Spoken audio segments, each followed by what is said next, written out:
High court కురుకుతాడు.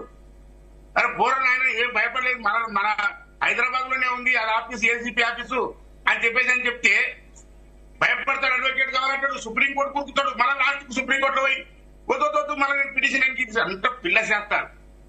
ఈయనకేం పడిందంటే BRS లో ఒకటే జరిగిండు, ఉస్కో అంటే డిస్కో, కుక్కలు ఉస్కో అంటే డిస్కో ఆడినట్టుగా ఒకటే లబలబలబల మాట్లాడడం.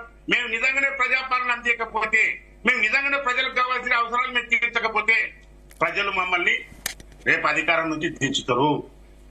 ఎవరు అడ్డుకోవాల్సిన అవసరం లేదు. ఖచ్చితంగా ఇంకా 10 సంవత్సరాలు మా రేవంత్ రెడ్డి పాలన ఉంటది.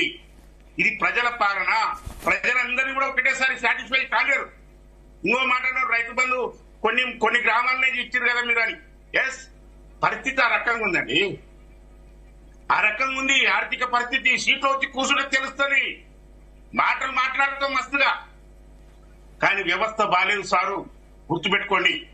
కనుక ఈ రాష్ట్రాన్ని బాగు చేసుకోవాలా, ఈ రాష్ట్రాన్ని అభివృద్ధి చేసుకోవాలా, అందరం కూడా కలిసికట్టుగా ముందుకు సాగాల. పక్కలో ఉన్న సారు ఏపీ అసెంబ్లీకి రావాలా ఖచ్చితంగా. ఎందుకంటే యువకుడు పరిపాలిస్తుండు, నువ్వు పెద్ద మనిషివి, అనుభవం ఉంది, నీకు సలహాలు ఇతరా సారు అని మా ముఖ్యమంత్రి పిలుస్తుంటే ఎందుకయ్యా ఫామ్ హౌస్ లో కూర్చొని మనవంతుల సెల్ ఫోన్లు ఎట్లా ఈయన సెల్ ఫోన్ సంగతి తెలియదంటే మనవడు చూపెడతాడ సెల్ ఫోన్ ఇటు ఎత్తాలే ఇటు మాట్లాడాలని. అట్లా నడుస్తుంది పరిస్థితి. కనుక ప్రతిపక్షంలో కూర్చున్న ఓ పెద్ద సారు, నీవు అనుభవజ్ఞుడివి, అసెంబ్లీకి రా, మా ముఖ్యమంత్రి యువకుడు మంచిగా బాగా పనిచేస్తుండు, ఆయనకు సలహాలు అని చెప్పేసి ఈ రాష్ట్రాన్ని బాగు చేసుకుందాం. తెలంగాణ రాష్ట్రం మనందరిది, కొట్లాడి తెచ్చుకున్నాం, ఈ రాష్ట్రాన్ని బాగు చేసుకుందాం.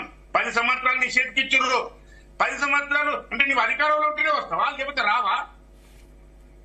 ఏది ముఖ్యమంత్రి గారు, మాజీ ముఖ్యమంత్రి గారు రండి, మీరు ముఖ్యమంత్రిగా 10 సంవత్సరాలు చేసిండ్రు, మీ అనుభవం చెప్పండి, ఎట్టెట్ట అభివృద్ధి చేసిండ్రు చెప్పుదు రండి. పిలిస్తే రావు, ఫామ్ హౌస్ లో అనుకుంటానంటే ఏం చేయాలి? ఎవరన్నా అంటారు మీ రేవంత్ రెడ్డి కూర్చొని కమాండ్ కంట్రోల్ రూమ్ లో పాలిస్తున్నాడు చూడు, అది కూడా కేసీఆర్ కట్టింది. ఆ సచివాలయం కూడా కేసీఆర్ గారు. తల్లి మేము కాదంటే ప్రజల సొంతం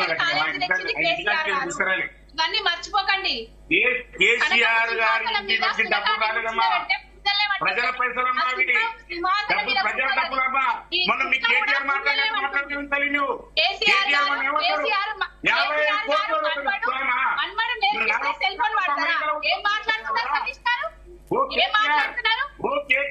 50 కోట్లు అమెరికాలో ఉద్యోగం చేసినావు, 55 కోట్ల విలువ ఆ రోజు తెలుసు.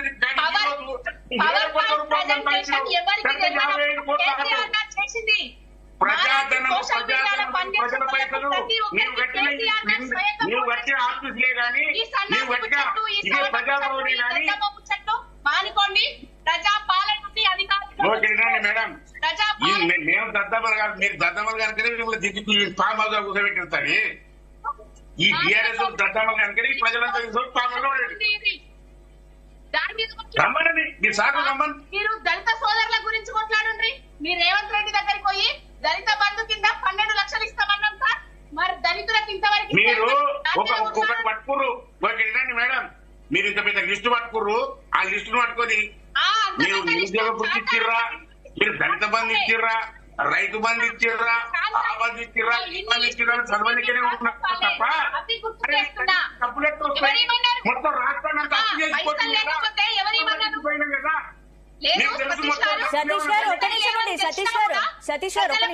హామీలు ఇచ్చిండ్రు, పైసలు లేవని తెలిసినా కూడా మీరు ఇంత పెద్ద అప్పులు చేసిపోతారు ప్రజలకు ఏదో అర్థం ఇదో అనుకున్నాం కానీ ఇంత పెద్ద కంపెనీ పెట్టి 700 లక్షల కోట్లు అప్పు చేసిపోతారని మేము ఎక్కడ కలగండి. మీ బళ్ళు సంపదలను సృష్టించుడు, ప్రజలకు పంచుడు. అమ్మా సంపద సృష్టించడానికి మీ కేసీఆర్ గారి చేతిలో ఉన్నట్టు మీ కేసీఆర్ గారు హామ్ పుట్ అని చెప్పేసి అంటే డబ్బులు వస్తాయో మాకు తెలియదు, కానీ మరి మా దగ్గర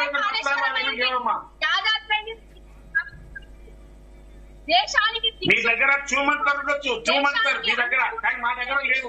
మా రేవంత్ రెడ్డి ప్రాక్టికల్ పర్సన్, ఖచ్చితంగా ప్రజలకు ఇచ్చిన హామీలను 5 ఏళ్లలో ఖచ్చితంగా కంప్లీట్ చేస్తాం. సతీష్ గారు, యాంకర్ గారు, నాకు ఒక విషయం అర్థమైతలేదు. ఇచ్చిన హామీలన్నింటినీ పక్కన పెట్టి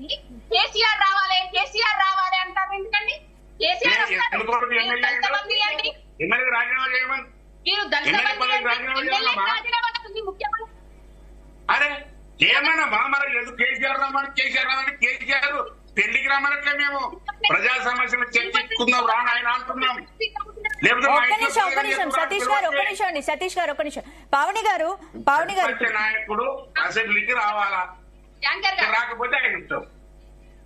పావని గారు, ఇప్పుడు రైతు భరోసా అన్ని హామీలు నెరవేరుస్తాం, రైతు భరోసా కూడా అమలు చేస్తున్నామని ప్రభుత్వం అంటోంది. బీఆర్ఎస్ వాళ్ళు అన్ని తప్పుడు ప్రచారాలు చేస్తున్నారని అధికార పార్టీ విమర్శిస్తోంది. మరోవైపు తెలంగాణకు పెట్టుబడులు తేవడం వల్లే బీఆర్ఎస్ నేతలకు కడుపు మంట అని కాంగ్రెస్ నేతలు అంటున్నారు. ఫైనల్ గా ఏం చెప్పదలుచుకున్నారు? కంక్లూడ్ చేయండి పావని. ఇప్పుడు సంక్షేమ పథకాలతో అన్ని వర్గాల ప్రజలను సంబరపెట్టింది కేసీఆర్ గారి ప్రభుత్వం.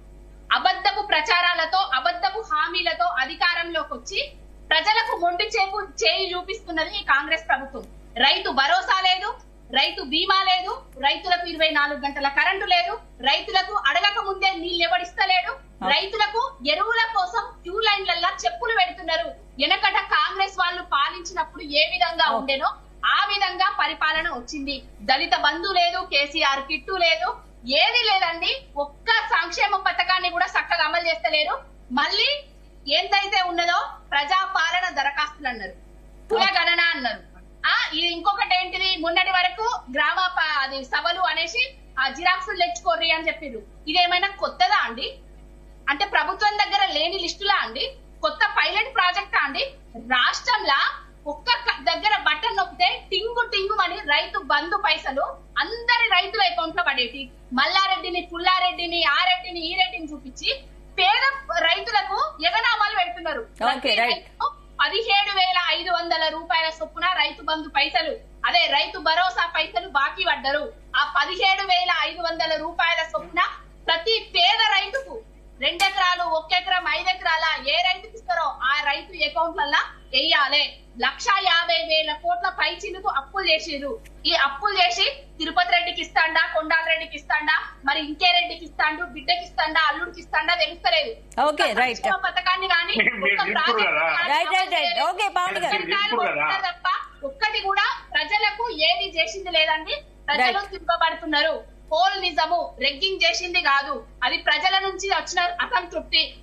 వాళ్ళు ఎంత వ్యంగ్యంగా పెట్టిరు చూడండి. కేసీఆర్ గారి పాలన బాగుందా, రేవంత్ రెడ్డి పాలన బాగుందా అనంటే అదొక సంస్కారవంతంగా ఉండేది. ఫామ్ హౌస్ పాలన కావాలా, ప్రజా పాలన కావాలా అని పెట్టిరు. ఫామ్ హౌస్ పాలనే కావాలనేసి వాళ్ళ అఫీషియల్ హ్యాండిల్ సాక్షిగా వ్యతిరేకత చూపించిండ్రు జనాల నుంచి తీవ్ర వ్యతిరేకత ఉన్నది రేవంత్ రెడ్డికి. ఇప్పటికైనా అధికారంలోకి వచ్చిన తర్వాత నీకు ప్రజలు అధికారం ఇచ్చిండ్రు. ఆ ప్రజలకు ఏవైతే సంక్షేమ పథకాలు అమలు చేస్తా అని చెప్పినవో, 420 హామీలు ఇచ్చినవో ఆ హామీలు నెరవేర్చు.